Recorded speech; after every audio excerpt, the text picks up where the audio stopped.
Bonjour. Alors aujourd'hui, je voudrais partir de la première lecture comme un peu un sujet de méditation. Et la première lecture du jour, c'est l'épître à Philémon. C'est une toute petite lettre de Paul qui ne fait d'ailleurs qu'un seul chapitre, mais qui, je trouve, est très intéressante sur le point qu'elle aborde dans le plan des relations fraternelles au sein des communautés. Alors, je situe un peu le contexte rapidement pour comprendre de quoi il s'agit. Paul, vraisemblablement, au cours de sa mission à Colosse, a vu se convertir, à travers sa prédication, Philémon, qui était un notable de Colosse.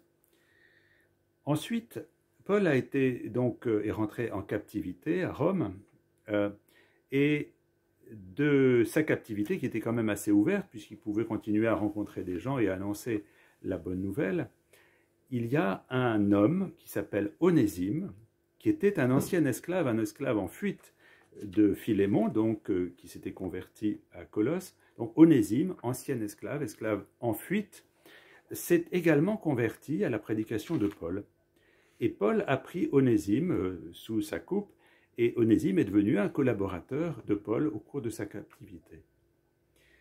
Le problème qu'il y avait, c'est que cet Onésime, esclave en fuite de chez Philémon, quand un esclave était en fuite, c'était extrêmement grave.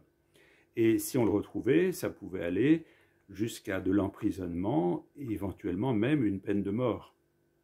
Donc Paul va intervenir auprès de Philémon, le maître d'Onésime, pour lui demander d'accueillir à nouveau Onésime, mais d'une toute autre manière que la manière dont se passaient les relations avant entre Onésime, l'esclave, et Philémon, le maître. Alors il écrit à Philémon pour que Philémon accepte de recevoir à nouveau Onésime, mais sans conséquences graves.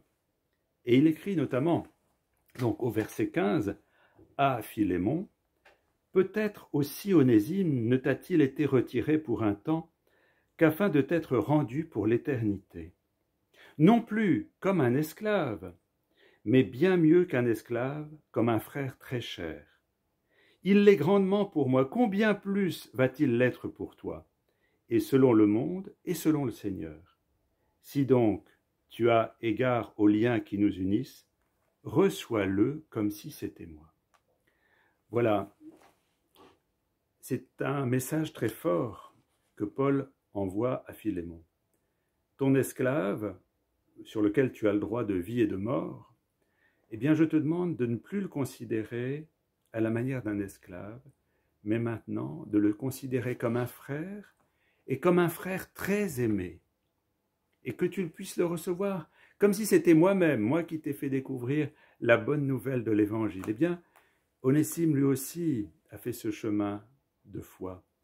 C'est maintenant pour toi un frère, autant sur le plan humain que sur le plan chrétien. C'est comme ça que je te demande de le recevoir, et éventuellement, si tu veux après me le renvoyer comme collaborateur, ce sera très bien. Mais déjà, reçois-le sans aucune vengeance, mais au contraire sur le plan de la plus grande des fraternités. Alors je trouve que c'est un texte qui est très beau et qui peut nous inspirer beaucoup de choses dans toutes nos relations.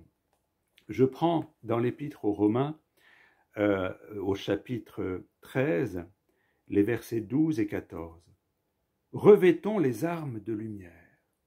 Revêtez-vous du Seigneur Jésus-Christ. » Revêtons les armes de lumière, revêtez-vous du Seigneur Jésus-Christ. Dans toutes nos relations, que nous nous soyons revêtus du Seigneur Jésus-Christ. Et Paul va développer cela aux Galates, au chapitre 3, versets 27-28, « Vous avez revêtu le Christ. Il n'y a ni juif ni grec, il n'y a ni homme libre ni esclave, il n'y a ni homme ni femme, car tous vous ne faites qu'un dans le Christ Jésus. » Voilà. Si nous revêtons le Christ, toutes nos relations doivent en être transformées. Dans nos familles, dans notre travail, dans notre communauté chrétienne, dans la société, en politique, dans tout, nous avons à revêtir le Christ, c'est-à-dire à rentrer dans cette humanité nouvelle qui n'est plus une humanité d'affrontement, de domination, d'écrasement de l'un sur l'autre, mais une humanité fraternelle où ce qui est en Christ devient ce qui est en nous. Nous avons à avoir un cœur qui soit transformé par cette tendresse de Dieu pour revêtir de tendresse toutes nos relations. Et je prends encore dans Philippiens au chapitre 2, versets 3 et 5, Philippiens dont on avait déjà évoqué il y a quelques jours, que chacun, par l'humilité, estime les autres supérieurs à soi. Ayez entre vous les mêmes sentiments qui sont dans le Christ Jésus. Comment réinventer toutes nos relations sur la base de cet amour, de ce respect, de cette tendresse, de cette communion qui ne s'impose pas mais qui est dialogue permanent. C'est Paul VI qui disait que l'Église est dialogue parce que Dieu est dialogue. Notre Dieu Trinité est un Dieu qui est dialogue permanent et l'Église doit devenir à son image un dialogue où chacun est respecté. Nous sommes tous différents, mais qui que nous soyons, nous avons notre place dans le corps du Christ. Aussi pauvres que nous soyons, aussi riches de dons que nous soyons, chacun a sa place. Eh bien, je voudrais pour terminer prendre dans le texte du pape qui est sorti en octobre, Fratelli Tutti, qui nous parle de la fraternité à toutes les pages. Eh bien, dans le premier chapitre, plutôt même dans l'introduction au numéro 8, voilà ce que nous dit le pape François.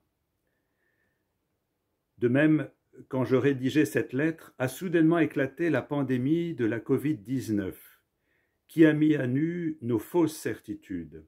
Et au numéro 8, il poursuit, « Je forme le vœu qu'en cette époque que nous traversons, en reconnaissant la dignité de chaque personne, nous puissions tous ensemble faire renaître un désir universel d'humanité. Tous ensemble, voici un très beau secret pour rêver et faire de notre vie une belle aventure. Personne ne peut affronter la vie de manière isolée. Nous avons besoin d'une communauté qui nous soutient, qui nous aide et dans laquelle nous nous aidons mutuellement à regarder de l'avant. Comme c'est important de rêver ensemble, seul on risque d'avoir des mirages par lesquels tu vois ce qu'il n'y a pas. Les rêves se construisent ensemble.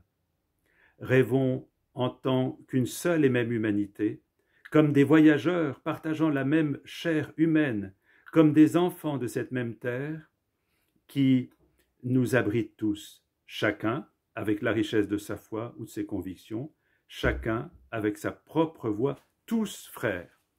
Eh bien, puissions-nous méditer aujourd'hui sur ce tous frères, qui est un grand défi pour aujourd'hui, dans les situations où nous sommes, que personne ne soit exclu de cette grande fraternité que nous avons à construire. Bonne méditation, à demain.